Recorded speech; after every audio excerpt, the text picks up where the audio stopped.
ओम नमः शिवाय। नमस्कार मित्रों।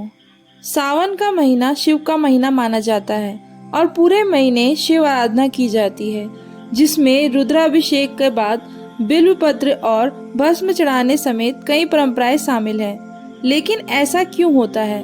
क्यों शिव जी को सावन का महीना पसंद है और इस महीने का नाम सावन कैसे पड़ा? आइए जानते हैं। सावन दक्षिणायन में आता है, जिसके देवता शिव हैं। इसलिए इन दिनों उन्हीं की आराधना शुभ फलदायक होती है। सावन के दौरान बारिश का मौसम होता है।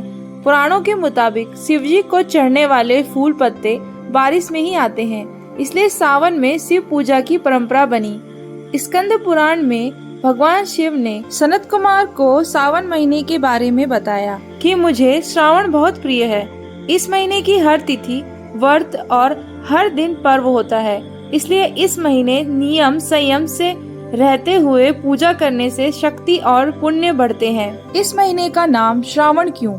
स्कंद और शिव पुराण के हवाले से जानकर इसकी दो वजह बताते हैं। पहली, इस महीने पूर्णिमा तिथि पर श्रवण नक्षत्र होता है।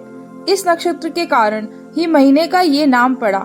दूसरी वजह, भगवान शिव ने सनत कुमार को बताया कि इसका महत्व सुनने के योग्य है, जिससे सिद्धि मिलती है, इसलिए इसे श्रावण कहते हैं। इसमें निर्मलता का गुण होने से ये आकाश के समान है, इसलिए इसे नभा भी कहा गया है। सावन का महत्व बताते हुए महाभारत के अनुशासन पर्व में अंगिरा ऋषि ने कहा है कि जो इंसान मन और इंद्रियों को काबू में रखकर एक वक्त खाना खाते हुए श्रावण मास बिताता है, उसे कई तीर्थों में स्नान करने जितना पुण्य मिलता है। आइए जानते हैं शिव जी से जुड़ी हुई यह लोकप्रिय कहानी। पार्वती की परीक्षा। देवी सती ने ही पार्वती के रूप में दूसरा जन्म लिया था। इस जन्म में भी शिव को पति के रूप में पाने के लिए वे कठिन तप कर रही थी। शिव ने पहले सप्तऋषियों को परीक्षा के लिए भेजा।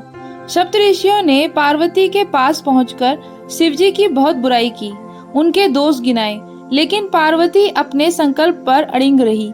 इसके बाद महादेव खुद आए। उन्होंने पार्वती जी को वरदान दिया और अंतर्ध्यान हो गए। तभी एक बच्चे की आवाज सुनाई दी। पार्वती जहां तप कर रही थी, उसी के पास मौजूद तालाब में मगरमच्छ ने एक बच्चे का पैर पकड़ रखा था। पार्वती वहां पहुंची और मगरमच्छ से बच्चे को छोड़ने को कहा। मगरमच्छ ने अपना नियम बताते हुए इनकार किया कि दिन के छठे पहर में जो मिलता है उसे आहार बना लेता हूँ। इस पर पार्वती ने पूछा, इसे छोड़ने के बदले क्या चाहोगे?